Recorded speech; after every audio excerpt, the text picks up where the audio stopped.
এবার ঝিনাইদহে যে বেদম মার খেলেন নাসিরউদ্দিন পাটোয়ারি। নাসিরউদ্দিন পাটোয়ারি এনসিপির অন্যতম শীর্ষ নেতা। তিনি তার বক্তব্য এবং আলোচনার মাধ্যমে সবসময়ই বক্তব্য বিবৃতির মাধ্যমে সবসময় আলোচনায় থাকেন। বিস্ফোরক কথাবার্তা বলার ক্ষেত্রে তার জুড়ি মেলা ভার। আহ, তিনি আজ ঝিনাইদহে এনসিপির একটি কর্মসূচিতে অংশ নেওয়ার জন্য ঝিনাইদহ যান এবং দুপুরবেলা শুক্রবার হওয়ায় জুমার নামাজ আদায়ের পরে মসজিদ থেকে বাহির হয়ে আসছিলেন। এই সময় তার উপরে কে বা কারা ডিম নিক্ষেপ করে এবং তার উপরে দেখা যাচ্ছে যে কিল ঘুষি মারে বলে একটি অভিযোগ এসেছে এবং গণমাধ্যমে এই বিষয়ে খবরও হয়েছে। নাসিরউদ্দিন পাটোয়ারি অভিযোগের তীর ছুঁড়েছেন বিএনপির ছাত্র সংগঠন ছাত্রদল এবং যুব সংগঠন যুব দলের দিকে।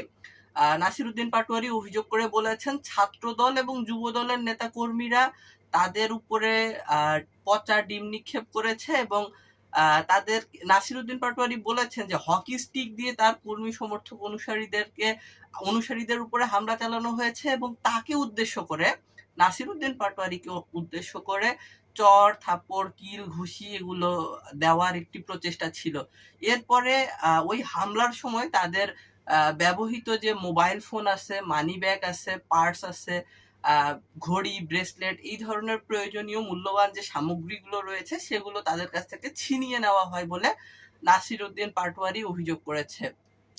তো প্রিয় দর্শক, ঝিনাইদহে পূর্ব নির্ধারিত দলীয় কর্মসূচিতে অংশ নিতে যে বেদম পিটুনি খেয়ে বেদম মার খেয়ে তিনি ছাত্র দলের বিরুদ্ধে এবং যুব দলের বিরুদ্ধে অভিযোগ করছেন এবং ছাত্রদল যুব দল এই অভিযোগ অস্বীকার করেছে। তারা বলেছে বিক্ষুব্ধ ছাত্র জনতা আসলে নাসিরউদ্দিন পাটোয়ারির লাগামহীন কথাবার্তা এবং অসৌজন্যমূলক আচরণে ক্ষুব্ধ হয়ে তারা এই নাসিরউদ্দিন পাটোয়ারির উপরে হামলা চালিয়েছে বলে তারা বলছে।